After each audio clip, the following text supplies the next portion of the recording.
Glory be to God. Yes, I am bringing you another issue for us to struggle with. This is Idika Imeri Center for Big Idea.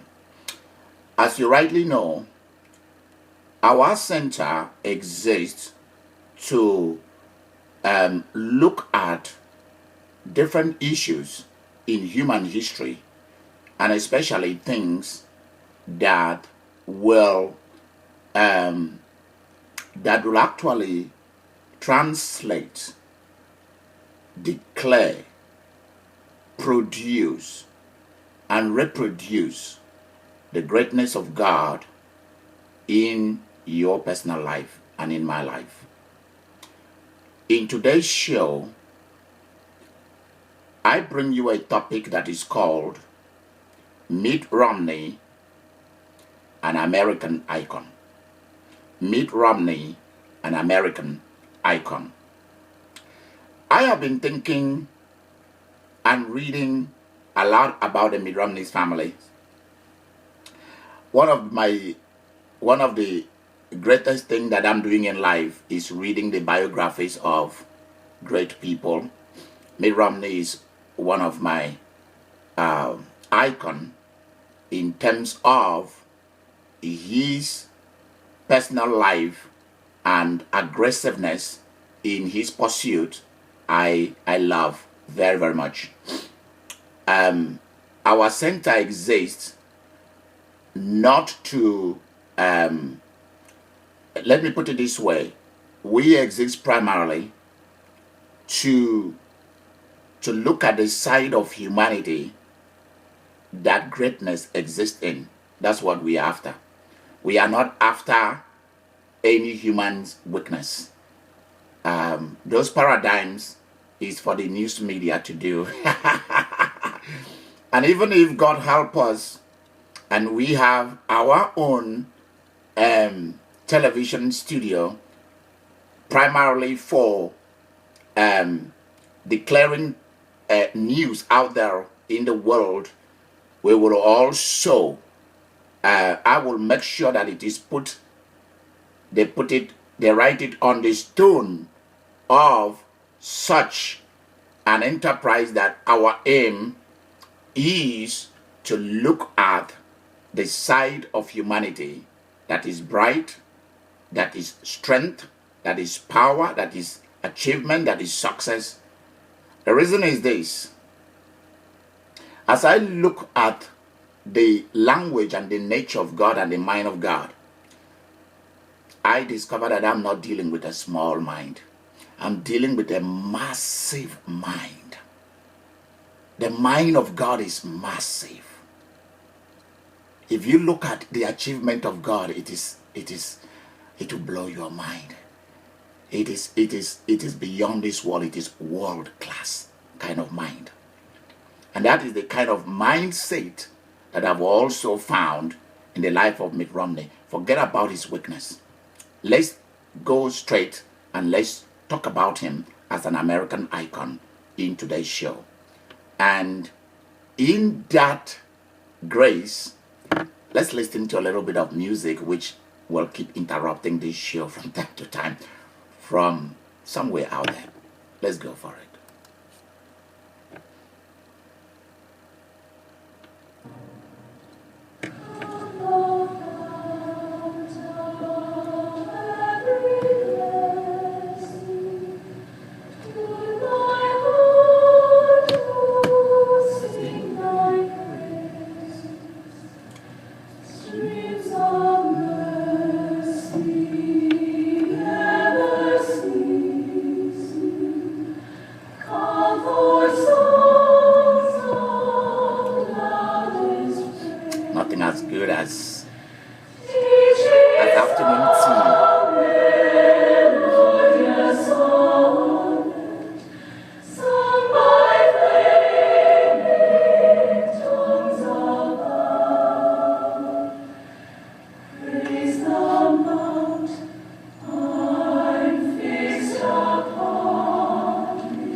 look at the way politics is organized in the United States,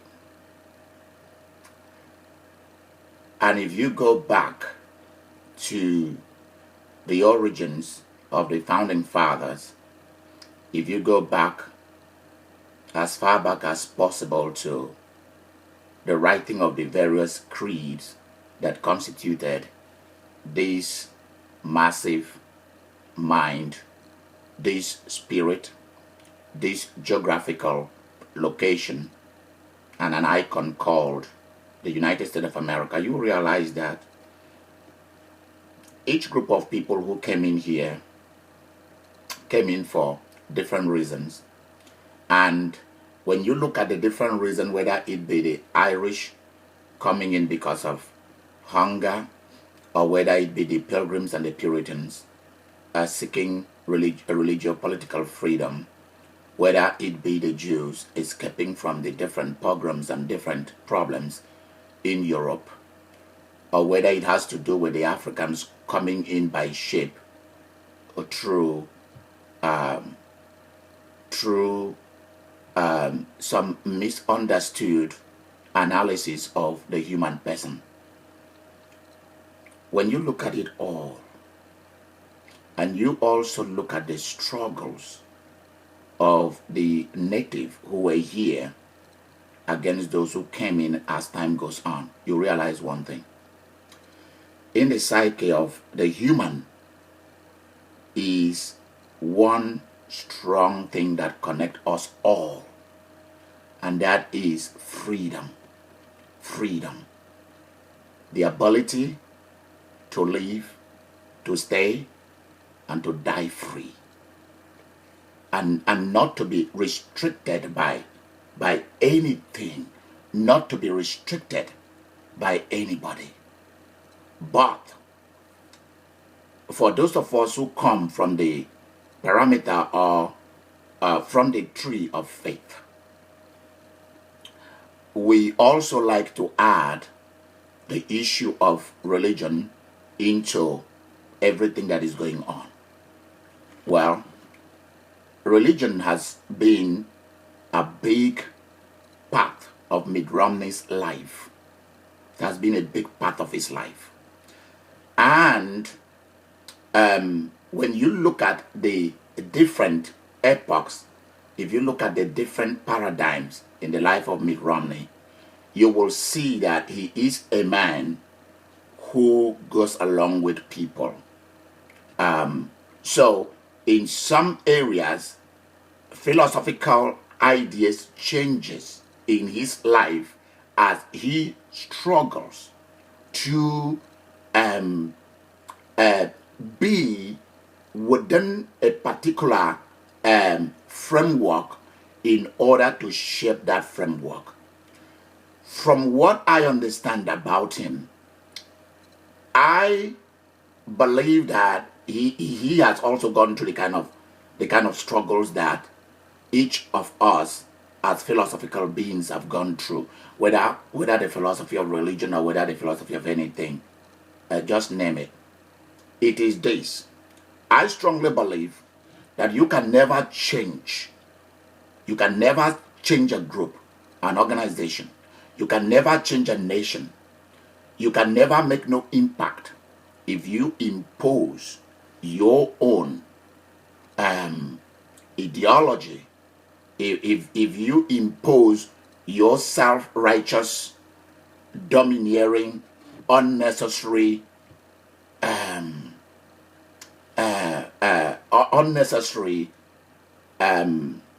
way of life that the majority of the people are not ready to go with you.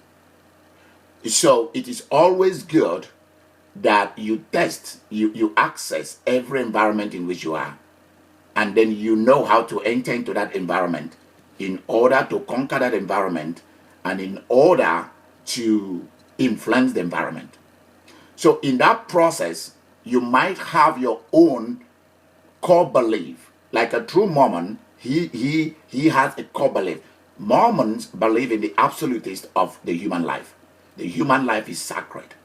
I lived in Utah for a number of years. I had opportunity of working with Mormons, bishops, and ordinary Mormons. I had the opportunity of volunteering in the welfare square with some of the some great people in Utah, like the great bishops in different wards. And I mean, these are great people. They are great people. Let's forget about arguing over the Book of Mormon and the historical evolution and involvement of Mormonism all the way from Missouri down to Illinois and down to and the Trail Trail down to Salt Lake City. Let's give people the honor that they are due. The real thing is this: Mormons have paid a price to be where they are today and to protect what is the primary vital and pivotal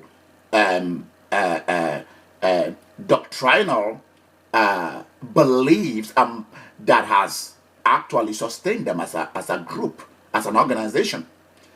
And they've also been that particularity of their ability to shed, to let go what is unnecessary, what was relevant in the past is no longer relevant in the present. Mormons have evolved in these different dimensions, because they are humans.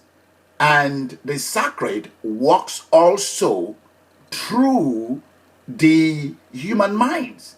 So they, as an organization, are also subject to human mentality. And errors are bound to happen when the mind struggles with the spirit. So let's face it. Okay. So Mitt Romney is also subject to all these things, just like any other human beings. So what has happened is this: when you look at the creative impact that Mitt Romney created in Massachusetts,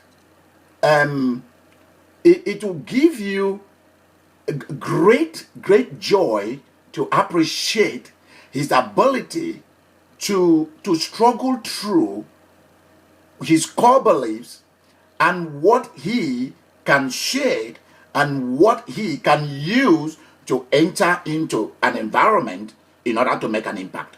I see him as an American icon who wants to make an impact. And many a time the impact he wants to make are not easy impact.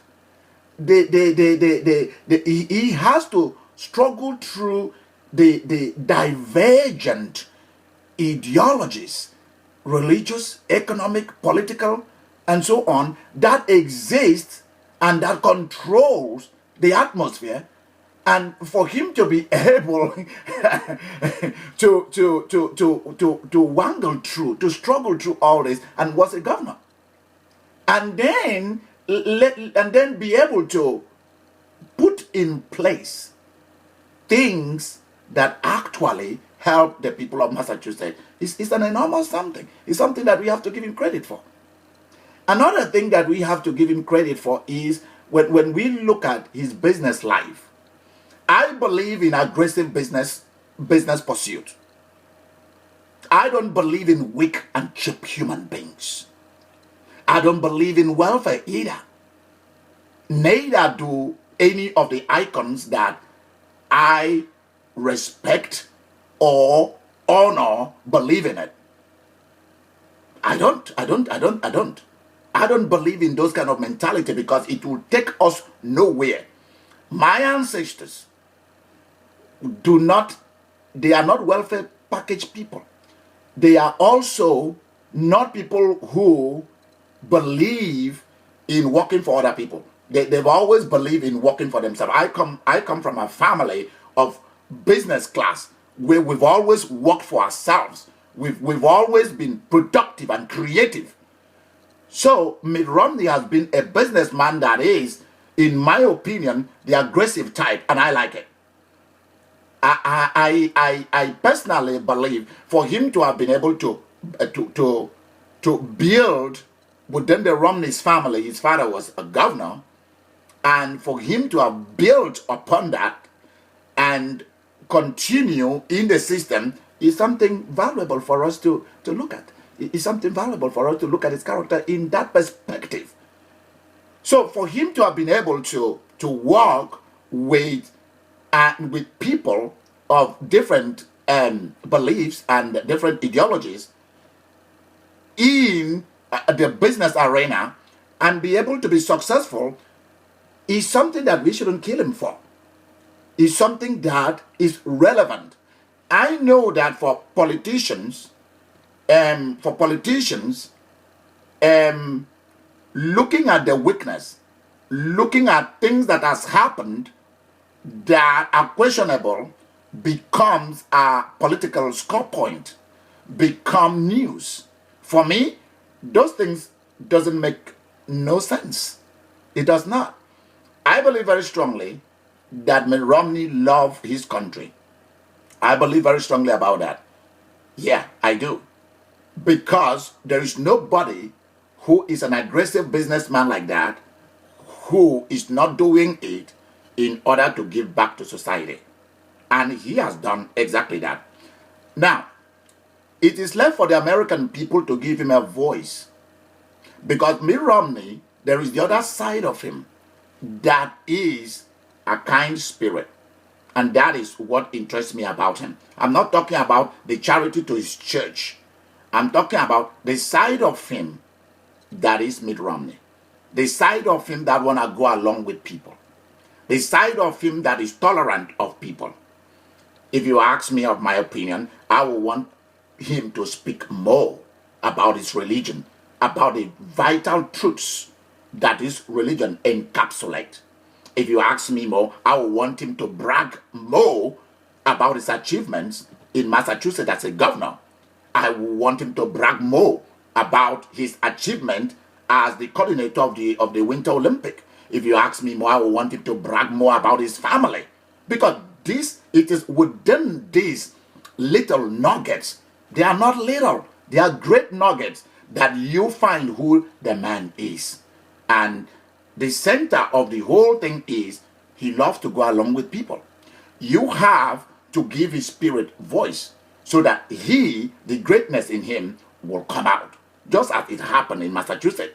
He gave them a great gift, great packages, And right now, as he runs for presidency, he discovered, what he did for Massachusetts, he, based on the group from which he shoot out of, from which he is shooting into, he knows that there are things that he has to play it cool until he is able, if the American people wills elect him a president, then he knows how to struggle through all of that to be able to bring out his core beliefs, in which, in my opinion, his core identity lies within the goodness of his religion. If anybody asks me, I will say that. The core of his identity lies within the heritage of his religion. Not his politics. Not his politics. No, not really. Because when you look at the different shades and when you look at the different paradigms of the man, you realize that he always seizes. When he finds the opportunity, he then is able to work within the framework that environment provides him for him to be able to release the real thing that makes the man. So that is Mitt Romney, and it is left for you guys out there to look through what I'm saying and be able to say to yourself, look, can we trust such a man? Which for me, I would say yes. Can we trust such a man with our life? Why not? And another thing that I want to bring here is this. Mitt Romney is an experimentalist. He loves to explore and experiment. That's how I look at it.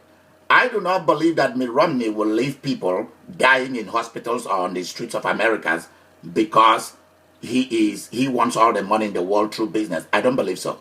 I do not. The point is, I have stopped entering into politics and looking at the political things from the point of view of anger and hatred and violence and vile speech. I look only at the strength of a human being, and I look at the spirit of that human being, because it is within this framework that I discover who the person is. So that is Mitt Romney.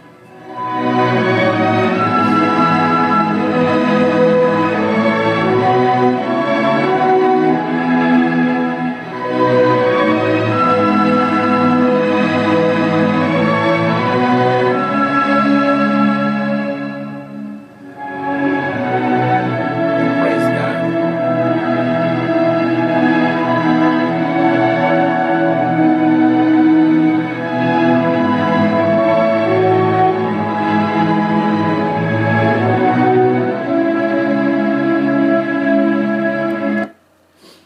You see, let's look at his family life. I do not believe that the enthronement of the absolutist of family life should be withdrawn from society. Mitt Romney has continued in the family heritage of his Mormon tradition. Family means a lot for the Mormon people. I have actually inherited and taught a lot of things by Mormons, by Mormon bishops and Mormon stewards. I will put it like that, who have embraced me because Mormonism also evolves with time. They are very careful people and very businesslike. And of course, you all know from my teachings that I believe very strongly that God organized the world almost as a business. In fact, as a business. And there is a reward system for everything. Creative enterprise is part of the Mormon faith. I mean, if you don't like what they teach, at least look at their social teachings. At least look at their family life. Not that their family life is the best, because there is sometimes breakdown too. Because these are human beings. So, what we are saying is this: Mitt Romney is an American icon. A life worthy to be admired, and a life worthy for you to think about. All that Mitt Romney needs is an opportunity, and then his greatness will come out. It's not about the Tea Party. It's not about the Republicans or about the Democrats. It is the real person who seeks for an opportunity to make an impact. And this is where we stop for today. And may God help the United States of America, and may God bless the United States of America as it struggles through this season of preparation for election to make a leader, to make a wise choice. It is left for you to pray, to think, and to be creative in having an insight such as I have, in saying, let me look at these two men. Let me look at Obama, let me look at Mitt Romney, and then I'll be able to make an informed decision. Because God will speak through you. He will speak through your imaginative mind. He will speak through your imaginative spirit. This is where it is. And let me tell you something. All those who pursue the political life with anger, with hatred, and will not cross over to look at what is good in the other people who do not believe like they do, they will fail in modern society. modern society, as far as I'm concerned, is a coalition society. Welcome to coalition. And thank you for listening to Idika Imeri's Center for Big Ideas. And this is Reverend Idika Imeri saying to you, I will see you again in our Center for Big Ideas. Bye-bye.